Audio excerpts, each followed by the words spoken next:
నమస్తే. తెలంగాణ రాష్ట్రంలో ఒక 4 అంశాలు ప్రధానంగా చర్చనీయాంశంగా మారుతున్నాయి.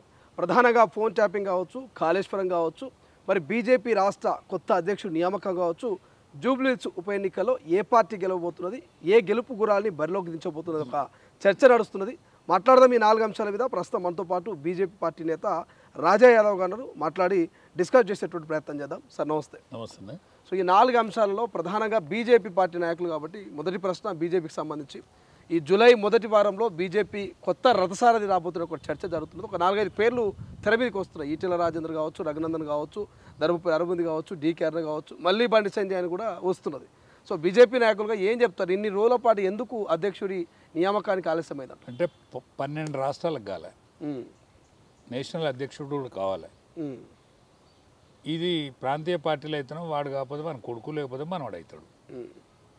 సరే, కాంగ్రెస్ పార్టీ కూడా దాదాపు ఇంటి పార్టీ లేకపోతే వాళ్ళు పెట్టినోడు ప్రెసిడెంట్ అవుతాడు. కానీ ప్రజాస్వామ్య పార్టీ అయినటువంటి జాతీయ పార్టీగా ఇవాళ వెలుగొందుతున్న సిస్టంలో బీజేపీ పార్టీకి ఒక విశిష్టత ఉన్నది. మొట్టమొదటి జిల్లా అధ్యక్షులు ఎన్నిక కావాలి, రాష్ట్ర అధ్యక్షుల ఎన్నిక కావాలి, రాష్ట్ర అధ్యక్షుల తర్వాత సెంట్రల్ అధ్యక్షుని ఎన్నిక అవుతుంది.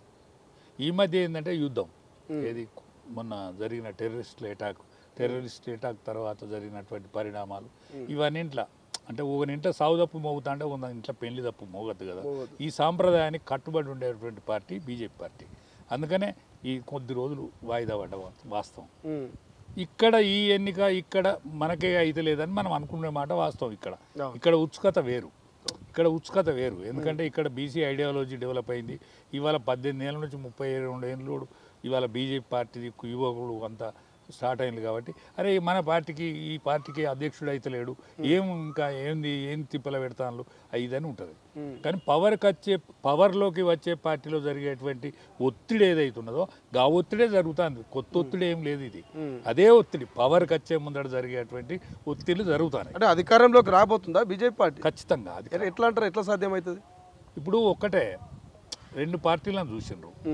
ఒకప్పుడు ఉద్యమ పార్టీగా వెలుగొంది. ఇవాళ టీఆర్ఎస్ పార్టీ దళితున్నే ముఖ్యమంత్రి అన్నా కూడా కేసీఆరే ఆ కుర్చీ మీద కూర్చున్నా కూడా సహించింది.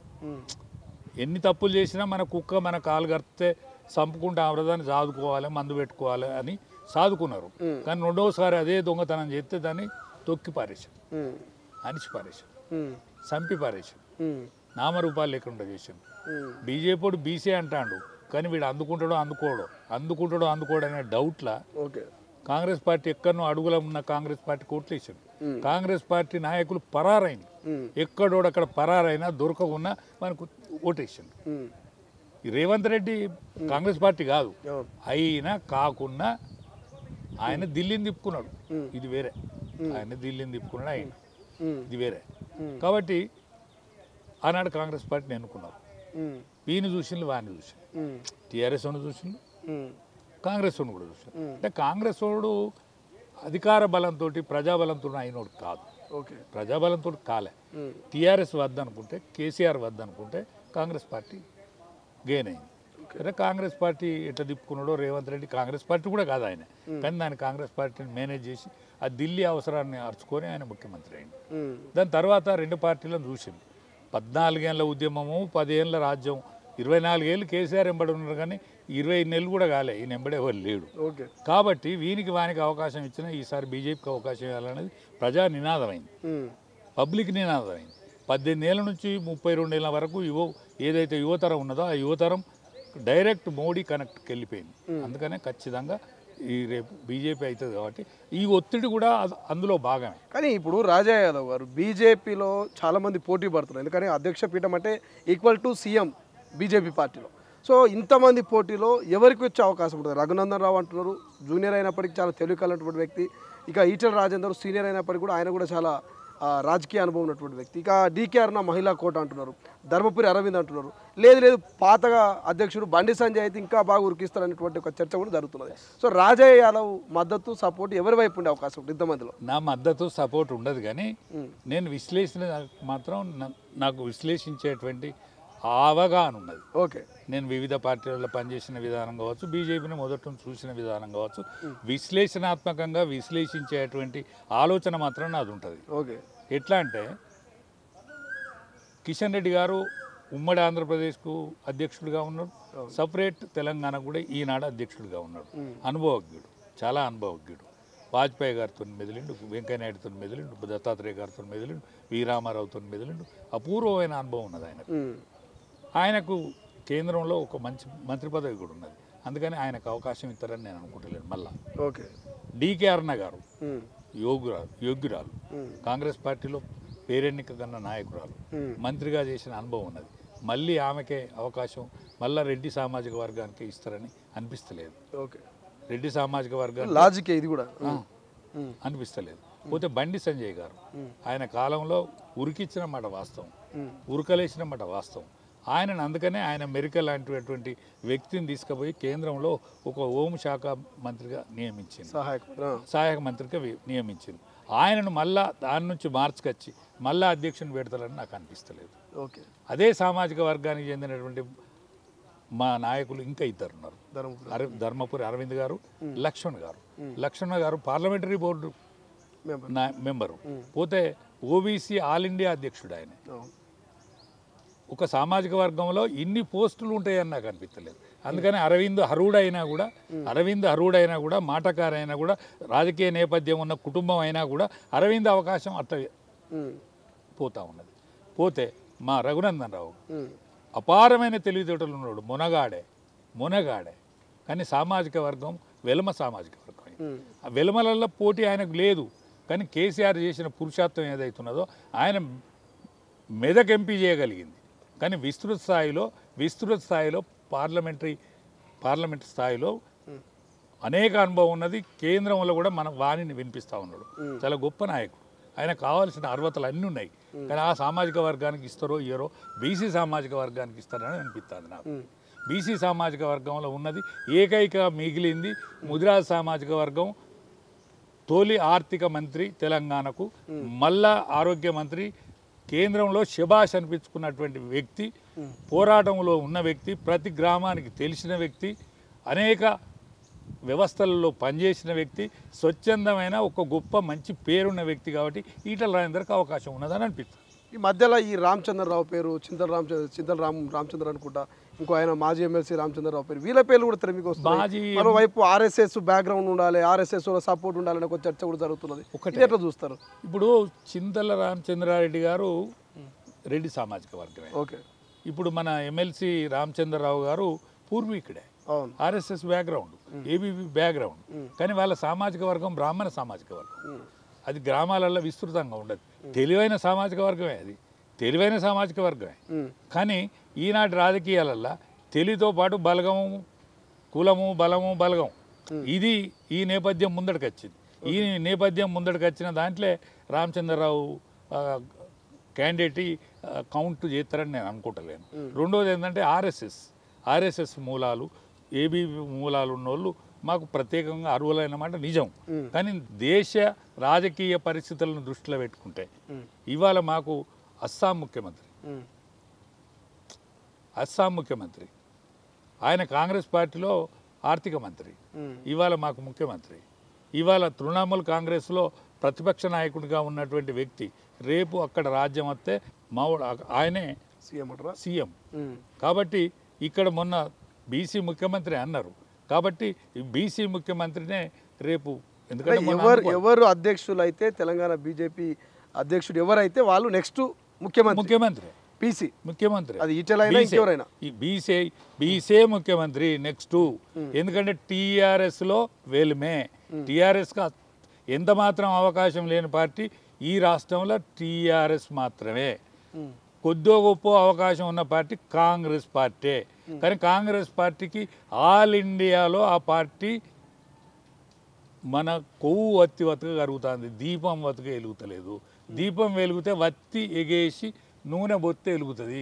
ఆల్ ఇండియా అనేది కండే కూకినట్టు కూకుతుంది. కాబట్టి దానికి అవకాశం సన్నగిల్లుతుంది. ఆ సేతు హిమాచలం అటకు నుంచి కటక్ వరకు, కన్యాకుమారి నుంచి కశ్మీర్ వరకు వెలుగొందే పార్టీ, ఎదిగే పార్టీ, కనిపించే పార్టీ, కనిపించబోయే పార్టీ బీజేపీ మాత్రమే. దళితులను బీసీలను అందరినీ హక్కున చేర్చుకొని ముందుకు కదిలేటువంటి పార్టీ బీజేపీ పార్టీ మాత్రమే. మధ్యప్రదేశ్లో ముఖ్యమంత్రి ఒక యాదవుడు, ఇవాళ జాట్స్ పరిపాలించినటువంటి రాష్ట్రం ఏదైతున్నదో హర్యానాలో ఒక బీసీ ముఖ్యమంత్రి ఆయన యాదవుడే. ఒరిస్సాలో రాజులేలిన ప్రాంతంలో ఒక గిరిజనుడు. అంటే వాళ్ళు సామాజిక కోణంలో ఆలోచించే పార్టీ. 77 ఏళ్ళ స్వాతంత్రంలో 3 సార్ల ప్రధానమంత్రి, ముచ్చటగా 3వసారి ప్రధానమంత్రి, ప్రపంచ దేశాలలో ఒక వెలుగొందే ప్రధానమంత్రి బీసీనే. కాబట్టి బీసీ అవకాశం యావత్ భారతావనిలో ఇది విసురుతున్నది. ఇది తెలంగాణను ఇడిచిపెట్టదు అంటే ఈటెల అధ్యక్షుడిగా కాబోతున్నాడు, ఈటెల తెలంగాణ రాష్ట్ర బీజేపీ ముఖ్యమంత్రి అభ్యర్థిగా కాబోతున్నాడు అనేది రాజా యాదవ్ చెప్తారు. 100% పక్కా. ఇప్పుడు వచ్చే లిస్టులో వచ్చే ప్రకటనలో ఈటెల పేరు ఉంటుంది. పక్కా. ఎట్లా ఇంటెలిజెన్స్ ఏమైనా పెట్టిరా?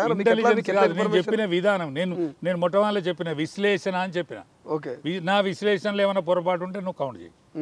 నా విశ్లేషణ ఏమైనా పొరపాటు ఉంటే కౌంట్ చేయి. ఎందుకు అనుకోవచ్చు కదా, ఈటెల రాజేందర్ మొన్న వచ్చినటువంటి వ్యక్తి, ఆయన కొంత రెడ్డి అంటారు, మళ్ళీ కొంత దాంతోపాటు బీసీ సామాజిక వర్గం రెండు ఒకటే అయినాయి అంటారు. ఆయన ముదిరాజు కమ్యూనిటీ నిజం, ముదిరాజు కమ్యూనిటీలో పుట్టిన మాట నిజం. ఆయన భార్య రెడ్డి, వాళ్ళు ఇద్దరు క్లాస్మేట్స్, వాళ్ళు ప్రేమించి పెళ్లి చేసుకున్నారు. కానీ ఎప్పుడైనా మన దగ్గర పెళ్ళి అయినాక ఇంటి పేరు మారుతుంది కదా ఒకప్పటి సాంప్రదాయం ప్రకారం. ఇప్పుడు ఆయనే రెడ్డి వాళ్ళ అమ్మాయిని పెళ్లి చేసుకున్నంత మాత్రాన రెడ్డి సామాజిక వర్గం ఆయనకు తోడవుతుంది కావచ్చు, కానీ ఈయన రెడ్డిగా మారడు కదా. డబల్ ధమాకా ఉంది అంటారు. ఇక్కడ బీసీ ముద్రాజులు ఉంటారు, అటు రెడ్డిలు ఉంటారు. రెడ్లు కూడా, ఎందుకంటే వాడు లంగ అయితనో దొంగ అయితనో జేబులు కొట్టుడు అయితనో వాడు మావాడు కాదా, మా పుల్ల అనవసరంగా తప్పు చేసిందని చెప్తారు.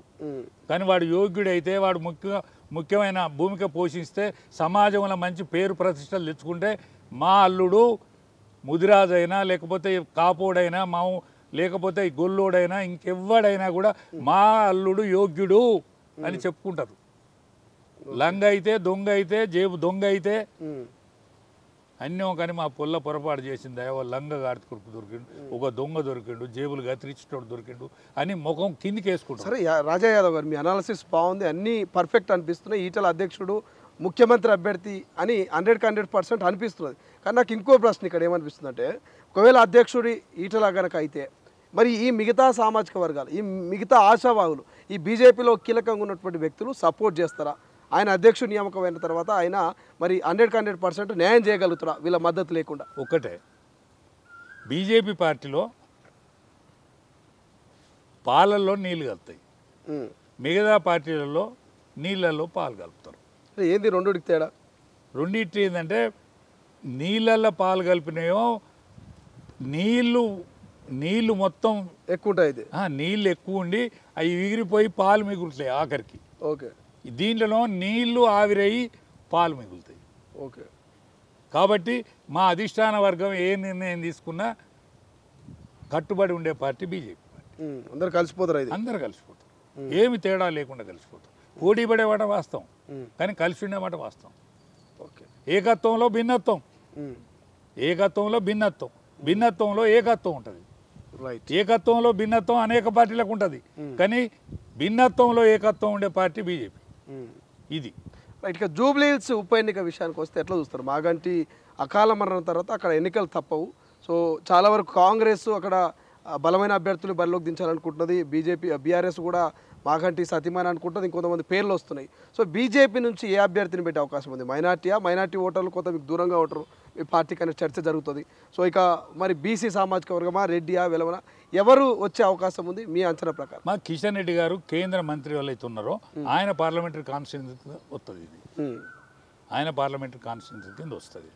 కాబట్టి ఆయన విజ్ఞుడు, బాగా ఆలోచిస్తాడు. ఎందుకంటే ఇక్కడ దత్తాత్రేయ గారు పార్లమెంట్ మెంబర్గా ఉండరు, ఆయన యాదవ్ సామాజిక వర్గం, కుర్మ యాదవ్ సంబంధించిన సామాజిక. ఆనాడే అంతకంటే ముందుగా కాంగ్రెస్ పార్టీ గెలిచింది, యాదవ్ గెలిచిండు ఇక్కడ పార్లమెంట్లో. దాని తర్వాత దత్తన్న గెలిచిండు. దత్తన్న అందరి అన్న, దత్తన్న అందరికీ పొత్తన్న, అందుకనే దత్తన్న గెలిచిండు. దత్తన్న 2 సార్లు గెలిచిన తర్వాత ఆ సీటును కిషన్ రెడ్డి గారు గెలిచిండు. కిషన్ రెడ్డి గారు యోగ్యుడు, బాగా ఆలోచించే వ్యక్తి. ఈ నియోజకవర్గంలో మొత్తం టోటల్ పార్లమెంటరీ నియోజకవర్గంలో కుర్మ యాదవుల యొక్క ప్రభావం ఎక్కువ ఉంటుంది. ఓకే, అట్లనే ఇక్కడ కూడా యాదవుల ప్రాధాన్యత బాగున్నది. జూబ్లీ హిల్స్లో వాళ్ళ 60,000 ఓట్లు ఉంటాయి. 60,000 ఓట్లు యాదవుల సామాజిక వర్గం ఓట్లు ఉంటాయి.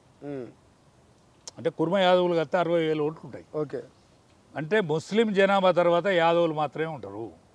ఇక్కడ కట్టు బొట్టు బోనం కంకణం యాదవులు మాత్రమే హిందూ సాంప్రదాయాన్ని కాపాడుతారు.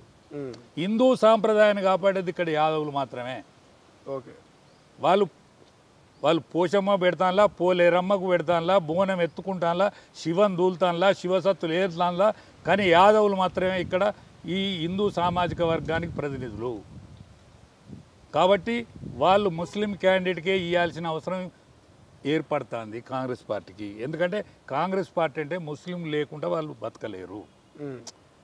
ఎంఐఎం కూడా వాళ్ళకి సపోర్ట్ చేసినా కూడా మావోని పెట్టుకుని అంటారు. నిన్న కాకపోయినా అజారుద్దీన్ గారే పేరు విన్నాము. రేపు ఆయనకు కేంద్రంలో కూడా పలుకుబడి ఉంటుందని అనుకుంటాను నేను.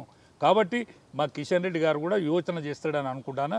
మన బీసీ సామాజిక వర్గంకు, అందులో యాదవ సామాజిక వర్గం ఎవరైనా క్యాండిడేట్ ఉంటే బాగా లాభం జరుగుతుందని ఉన్నాడా? బీజేపీకి బీసీ క్యాండిడేట్ యాదవ సామాజిక వర్గం ఉన్నాడా? కాంగ్రెస్ కో నవీన్ యాదవ్ అన్న కనబడుతున్నాడా? బీజేపీలో ఉన్నాడా అట్లా? ఒకవేళ నవీన్ యాదవ్కు మళ్ళీ వాళ్ళు దోకా చేస్తే ఏం చేయాలి? నవీన్ యాదవ్ వస్తాడా బీజేపీలోకి? నవీన్ యాదవ్ అరే ఆయన ఎంఐఎం పార్టీలో పోటీ చేసిండు. ఇది వరకు ఆయన ఎంఐఎం పార్టీలో పోటీ చేసిండు. కానీ ఎంఐఎం బీజేపీకి అస్సలు పడదు కదా. నేనేమంటానంటే ఇవన్నీ పాము ముంగిస దెబ్బలాట నిజం. పాము ముంగి దెబ్బలాట నిజం. అసలు పాము ఉండదాట ముంగిసి ఉండదు. ఎరికేనా? ఒక దస్తి ఉంటుంది. దస్తిని ఏం చేస్తాడంటే మాయ చేస్తాడు. దస్తిని మాయం చేసి ఆడ పాముని ఎత్తాడు. ఒక ముంగీసను తీసుకొస్తాడు. పాము ముంగి దెబ్బలాట అంటాడు. అది పాము ఉండదు, ముంగీసు ఉండదు. మళ్ళా దస్తిను బుట్టు ఉంటుంది. కాబట్టి రాజకీయాలలో పాము ముంగి దెబ్బలాట నిజం. కానీ ఆడ దస్తి ఉంటుంది, ఒక బుట్టు ఉంటుంది తప్ప ఆడ ఏముండదు. అట్లనే ఆయన ఎంఐఎం పార్టీలో ప్రాధాన్యత వహించిన మాట నిజం. కాంగ్రెస్ పార్టీలో మెరిక లాంటి యువకుడు ఆయన కాంగ్రెస్ పార్టీకి ప్రాధాన్యత వహిస్తాడు. ఆయనకు అవకాశం ఇవ్వాలి. ఇవ్వకపోతే ఆయన ఏం చెయ్యాలి చెప్పాలి. నిజంగా ఒకవేళ నవీన్ యాదవ్ని బరిలోకి దిస్తే మరి మీరు బీజేపీ నాయకులు చెప్తా ఉన్నారు అక్కడ యాదవ్లే ఒక ప్రతీకగా ఉన్నారు బోనాలకైనా సాంప్రదాయానికి అని అంటున్నారు. మరి ఇక్కడ నవీన్ యాదవ్ దించితే అక్కడ మరొక యాదవ్ దించాల్సి వస్తుంది. అటువంటి యాదవ్ ఉన్నాడా బీజేపీలో? కాంగ్రెస్లో నవీన్ యాదవ్ దించితే నవీన్ యాదవ్కు అవకాశం ఇస్తే నవీన్ యాదవే మొగోడు అవుతాడు. గెలుస్తాడు. ఇప్పటి చెప్తానా, నేను బీజేపీ నుండి చెప్తానా, నవీన్ యాదవ్కు కాంగ్రెస్ పార్టీ అవకాశం ఇస్తుందని నేను అనుకుంటలేను. ఎందుకంటే కాంగ్రెస్ పార్టీకి మోసం చేసుడు వెన్నతో పెట్టిన విద్య. వెన్నతో పెట్టిన విద్య కాంగ్రెస్ పార్టీకి మోసం చేసుడు. పోతే వాళ్ళు ఆల్ ఇండియాలో పేరెన్నిక కన్నా అజారుద్దీన్ మాట తప్పరు ఇప్పుడు. ఎందుకంటే వాళ్ళు మొన్ననే యుద్ధంలో మొన్న ఏది సింధూర్ దాంట్లో పాకిస్తాన్ ముఖాన ఈయన మాట్లాడతారు. రాహుల్ గాంధీ పాకిస్తాన్ ముఖాన మాట్లాడతాడు. ఎందుకు? ఆయన ప్రేమ అంతా తుర్కోళ్ళు ఓట్లు కావాలి, ముస్లింల ఓట్లు కావాలి. ఇవాళ ఇక్కడున్న ఓవైసీ కూడా వాళ్ళ కాంగ్రెస్ పార్టీ సపోర్ట్ చేస్తాడు. ఎవరికి సపోర్ట్ చేస్తాడు? మామూనికి ఇస్తే సపోర్ట్ చేస్తా అంటాడు. మామూనికి ఇస్తే సపోర్ట్ చేస్తా అంటాడు. అజారుద్దీనే కనిపిస్తాడు కదా. అంటే నవీన్ యాదవ్కు దోకా చేసినట్టే కదా. నవీన్ యాదవ్కు నమ్ముకున్నాడు ఆయన కాంగ్రెస్ పార్టీ. దోకా చేసినప్పుడు నవీన్ యాదవ్ ఏం చేయాలి? ఒకవేళ నిజంగా కాంగ్రెస్ నవీన్ యాదవ్కి ఇస్తే గెలుస్తుంది అంటావా? అవకాశం అవుతున్నది, గెలిచే ఛాన్స్ ఉన్నది. అవకాశం. బీజేపీ పార్టీ నాయకులు కదా, అవకాశం అయినా కాంగ్రెస్ గెలుస్తాంటారా? బీజేపీ పార్టీ నాయకులైనా కూడా నవీన్ యాదవ్కి ఇస్తే ఆయనకు అవకాశం మెరుగవుతుంది. కానీ నవీన్ యాదవ్కు ఇస్తారని నేను అనుకుంటలేను. కానీ బీజేపీలో మా కిషన్ రెడ్డి గారు యోగ్యులను యోచిస్తాడు. ఈ ఎన్నికతోటి ఈ యొక్క మహానగరం యొక్క దిశ తిరిగేటువంటి అవకాశం ఉంటుంది. కాబట్టి మా కిషన్ రెడ్డి గారు ఈ అవకాశాన్ని విడిచిపెట్టాడు. బీఆర్ఎస్ పాత్ర ఏం లేదా? రెండు కాంగ్రెస్ పాత్ర ఏం లేదు. ఆయనే అకాల మృత్యు అయింది తప్ప ఆయన ఎవరు చంపలేదు. విధివశాత్తు పోయింది తప్ప. సతీమానికి ఇస్తామంటున్నారు. ఒకవేళ సతీమానికి ఇచ్చినా ఎవరికి ఇచ్చినా ఆ పార్టీకి పతారలేదు. మార్కెట్లో పార్టీకి పతారలేదు. బంగారం అని అమ్మినా కాకి బంగారం కింద ఉన్నది. అది రోల్డ్ గోల్డ్ కింద ఉన్నది. బీఆర్ఎస్ బంగారాన్ని నిజమైన బంగారం అమ్మినా కూడా అన్నో కానీ బీఆర్ఎస్ ఓడు టీఆర్ఎస్ ఓడు బంగారం తెచ్చి అమ్మినా కొనుక్కోవద్దు మార్కెట్లో అని ప్రచారమైంది. ఆఖరి కేసీఆర్ ఉంగరాన్ని పంపినా ఎవరు కొనేటట్లేదు. ఇది నిజమైన బంగారు ఉంగరం అన్నా కూడా కేసీఆర్ ఈ ఉంగరం పైసలన్నీ ఉడిచినాయి అనుకో, అరే ఈ ఉంగరం అమ్మకరాపోరా ఈ ఆడి ఖర్చులు లేవని ఆయన చేతి ఉంగరం తీసి ఇచ్చిన, అరే కేసీఆర్ ఉంగరం అమ్మరా భయ్, ఈయన లేదో మోసం ఉంటేనే అమ్ముతాడు. అంటే ఇది ఒరిజినల్ కాదు, ఇది ఒరిజినల్ కాదు, లేకపోతే కేసీఆర్ ఎందుకు బంగారం అమ్ముతాడు? అమ్మడు రా భయ్ అమ్మడు. అరే నేను కేసీఆర్ని పట్టుకొస్తా అంటే కేసీఆర్ని పట్టుకొచ్చే వరకు వీడు ఉన్నోడు ఉరుకుతాడు అని వచ్చి, ఊరు నాయనో బంగారం కాదు అది, ఎక్కడో బంగారం తెస్తానికి ఆయన వచ్చాక మాట పోతుంది మనం కొన్నానంటే ఆడ కొనేతోడు కూడా ఉరికే కాడు ఉన్నాడు. ఇవాళ బీఆర్ఎస్ పని కట్టున్నది మార్కెట్లో. రైట్. ఇక ఫోన్ ట్యాపింగ్ విషయానికి వస్తే నిన్న మొన్న మీరు పత్రికలు చదివి ఉండొచ్చు, టీవీలో చూస్తుండొచ్చు. జర్నలిస్టుల ఫోన్లు, టీవీ యాజమాన్యం ఓనర్ల ఫోన్లు, జడ్జిలు వాళ్ళ భార్యలు, ఇక మీలాంటి పొలిటికల్ లీడర్ల ఫోన్లు, వాళ్ళ డ్రైవర్ల ఫోన్లు, పిఏల ఫోన్లు కూడా అయినాయి. ఎట్లా చూస్తారు ఈ ఫోన్ ట్యాపింగ్? పెద్ద బాస్ చేయించినారని అంటున్నారు కానీ పెద్ద బాస్ పేరు చెప్తలేరు. ఒకటేనా, కేసీఆర్ దగ్గర ఏం పడై లేకుండే, ఆ పూరగాళ్ళ దగ్గర కూడా ఏం లేకుండే, వీళ్ళు దిక్కు దివాన లేక అక్కడే అమెరికాకు బతుకుతామని పోయిండ్లు. పోయినాక మా మదియాస్ గారి పుణ్యాన్నే కాయిదాలు చేస్తే వచ్చిండ్లు, వచ్చి ఈడ పడి దోసుక తినుడు మరిగిండ్లు. పెత్తనం వచ్చిన తర్వాత పవర్ చేతులకు వచ్చిన తర్వాత నానా యాగి చేసిండ్లు. తొక్కని తవ్వలేదు, చెయ్యని చెడ్డ పని లేదు. కాబట్టి అందరూ శిక్ష అర్హులే. కేంద్రం తీసుకునే చర్య కేంద్రం తీసుకోవాలి, రాష్ట్రం తీసుకునే చర్య రాష్ట్రం తీసుకోవాలి. ఖచ్చితంగా భావితరానికి మా తరంతోనే అయిపోవాలి. అవి మీ తరంలో మంచి ఉండాలి, మా తరంతో ఉడవాలి. కేసీఆర్ గారు నీ దండం పెట్టి చెప్తాను, ఏదైనా ఉన్నట్టు చెప్పు, పోరగాళ్ళకు కూడా చెప్పు. నీకు 10 ఏళ్ళ అధికారం ఇచ్చిండు, 10 ఏళ్ళ అధికారం ఇచ్చిండు. తెలంగాణ తెచ్చిన పేరు నీకే వచ్చింది. ఎవరు చచ్చినా 1200 మంది చచ్చినా, 360 మందిని కాల్చి చంపిన, మనం ఇంటోడు ఒక్కడు చావకపోయినా, నీ పార్టీవాడు ఒక్కడు చావకపోయినా, నీ పాలోడు ఒక్కడు చావకపోయినా నీ ఇంటికే పేరు వచ్చింది. నీకు లక్షల కోట్ల వరాల సొమ్ము వచ్చింది. ఇక చాలదా? నువ్వేమన్నా ఉంటే నిజం ఒప్పుకో. రేవంత్ రెడ్డి గారు నీకేమన్నా అధికారం ఉంటే ఖచ్చితంగా నీకు బంగారు పల్లెం వస్తుండే అవకాశం వచ్చింది. ఒక పులి కూర్చుండే సీట్లో కూర్చున్నావు, ఆ తాజ్ మహల్ లాంటి భవనంలో కూర్చుంటాను. నీకు ఏదన్నా చిత్తశుద్ధి ఉంటే నీ ఛాయాశక్తుల ప్రయత్నం చేయి. నేను పార్లమెంట్ మెంబర్లను, అసెంబ్లీ మెంబర్లను నువ్వు అడిగితే, నువ్వు అడగకున్నా నేను మా వాళ్ళు అందరితో చెప్తా. నరేంద్ర మోడీ గారు ఏం చేయాలి, అమిత్ షా గారు ఏం చేయాలి, ఏం చేస్తే ఈ మురికి హైదరాబాద్ మురికి కడగబడుతుంది. కాబట్టి మనం కడిగేస్తాం, అందరం కలిసి కడిగేస్తాం. దీన్ని అందరు కలిసి బీఆర్ఎస్ కల్వకుంట్ల కుటుంబాన్ని కడిగేస్తారు. మొత్తం లేకుండా చేయాలి. ఎవరు తప్పు చేస్తే వాడు, ఎవరు తప్పు చేసినా పోవాలి, దీంతో పోవాలి. అవుతుందా? సాధ్యమయ్యే పని అది? ఎందుకు కాదు, ఎందుకు కాదే? జైలు ఎడితే జైలుకి పోయింది, ఎందుకు పోయింది? లల్లు ప్రసాద్ దానా కుంభకోణంలో జైలు పోయాడు. ఏం చేసిండే? వైటి దానా, పశువుల దానా కుంభకోణంలో. ఈ భూముల దందా, ఈ ఫోన్ల ట్యాపింగ్ అంటే మామూలు దానే. భార్యాభర్తలు ఏం చేస్తాను తొంగి చూసినట్టు. ఎంత పాపమే. ఆ తల్లికి పుట్టినడే కదా వీడు చేసేది. తొంగి చూడొచ్చునా? అట్లా తొంగి చూడొచ్చునా? మనిషి అయితే చూస్తాడా? ఈ మానవ మృగాలు కదా, మానవ మృగాలకు శిక్షద్దా? అందుకనే శిక్షించాలి. ఎట్లా చూస్తారు ఈ కాళేశ్వరం అంశం కూడా? ఇట్లా కొలికి వచ్చినట్టే వస్తున్నది, చివరికి వచ్చినట్టే వస్తున్నది, ఆ ఇసురాయి తిరిగినట్టు మళ్ళీ చుట్టూ ఆనే తిరుగుతున్నది. ఎండింగ్ అవుతలేదు. ఎట్లా? ఒక్కటేనే, కాళేశ్వరం కట్టిన మాట నిజం, కాళేశ్వరంతో నీళ్ళు వచ్చిన మాట నిజం, నీళ్ళు వచ్చిన మాట నిజం. కాళేశ్వరం కమిషన్ల మీద చర్య తీసుకోవాల్సిన అవసరం ఉండదు. కాళేశ్వరంను ఏమైనా బాగు చేస్తే మంచి అయ్యి మళ్ళీ ఆ నీళ్లను కంటిన్యూ అవుతాయో దాన్ని కూడా ఆలోచించాలి. తప్ప ఒప్ప ఇంకో 2 మాటలు కడతాయా, ఇంకో 2 ఆనకట్టలు కడతాయా? కానీ తెలంగాణకైతే నీళ్ళ ఆవశ్యకత ఉన్నది కదా. ఆలోచించే దానిలో ఒకతోకన ఆలోచించాలి. అట్లని తెలంగాణకు నీళ్ళు రాకుండా కూడా చూడద్దు, కానీ అందులో దోషులను శిక్షించకుండా ఊకోవద్దు. ఇది చేయాలి. విగ్గులు ఎవడైనా చెయ్యాలి, చేస్తారు కూడా. చెయ్యకుంటే ఊకోరు ప్రజలు, చేయకుంటే ప్రజలు ఊకుంటారు. ఏం చేస్తారంటారు ప్రజలు? అరే కేసీఆర్ ఇట్లా పంపిస్తే ఫామ్ హౌజులు ఉంటాడు, ఇక్కడికి అత్తలేడు.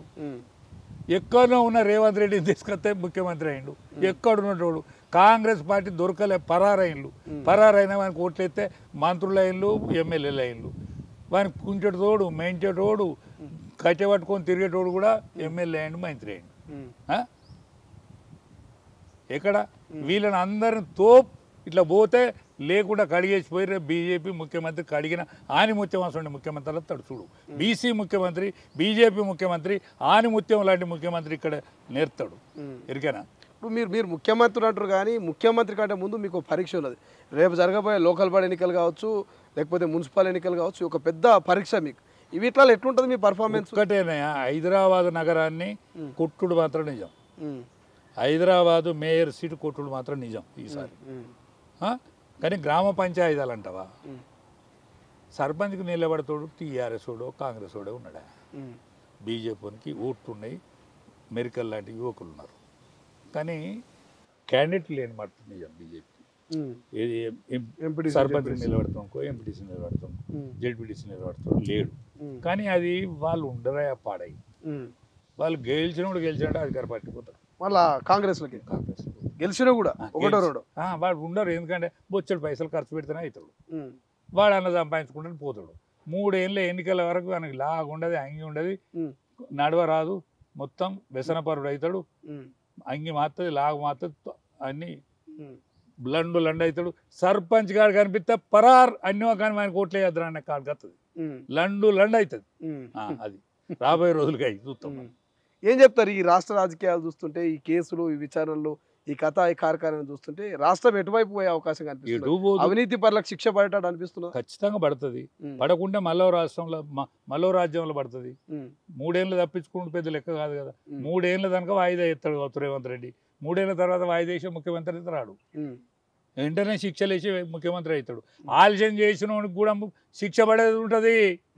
ఆలస్యం ఎవరు చేస్తే వానికి శిక్ష పడేది ఉంటుంది. సుమా ఇద్దరికి పడుతుంది. అది గుర్తుపెట్టుకోవాలి. రైట్. సో ఇది మొత్తం మీద బీజేపీ నేత రాజా యాదవ్ క్లియర్గా మనం చెప్పినటువంటి 4 అంశాలకు సుత్తి లేకుండా చాలా సూటిగా చెప్పినటువంటి వ్యక్తి. సో బీజేపీ చాలా రోజుల నుంచి నానుస్తున్నది అధ్యక్షుడిని ఇగ నియమిస్తాం, అగ నియమిస్తాం, ఇవాళ రేపు అని. బట్ ఎటకేలకు ఒక చివరి దశలో ఉన్నట్టు తెలుస్తున్నది. ఈ వారంలో మరి బీజేపీ కొత్త అధ్యక్షుడి సారథ్యంలో బీజేపీ కొత్త పుంతలు దొక్కపోతున్నట్టు తెలుస్తుంది. రాజా యాదవ్ అయితే ఈటల పక్కా అంటున్నారు, ఈటలనే ముఖ్యమంత్రి అభ్యర్థి అని కూడా అంటున్నారు. కాబట్టి చూద్దాం ఆయన అనాలిసిస్ ఎంతవరకు సక్సెస్ అవుతుంది అనేది. దాంతోపాటు ఫోన్ ట్యాపింగ్ కావచ్చు, కాళేశ్వరం కావచ్చు, జూబ్లీహిల్స్ ఉప ఎన్నికలు కావచ్చు, చాలా బలమైనటువంటి నమ్మకంతో ఒక అనాలిసిస్ చెప్తున్నటువంటి పరిస్థితి. జూబ్లీహిల్స్ బరిలో ఒకవేళ యాదవ్ల కనుక ఇస్తే, అది నవీన్ యాదవ్కు కాంగ్రెస్ ఇస్తే ఖచ్చితంగా కాంగ్రెస్ విజయం సాధిస్తుంది. నవీన్ యాదవ్ కాకుండా మిగతా ఎవరికి ఇచ్చినా కూడా అక్కడ బీజేపీ విజయం ఖచ్చితంగా ఉంటుంది. నవీన్ యాదవ్ చివరిలో బీజేపీకి వచ్చి టికెట్ తీసుకొని విజయం సాధించిన ఆశ్చర్యపోవాల్సిన అవసరం లేదని చెప్తున్నటువంటి పరిస్థితి.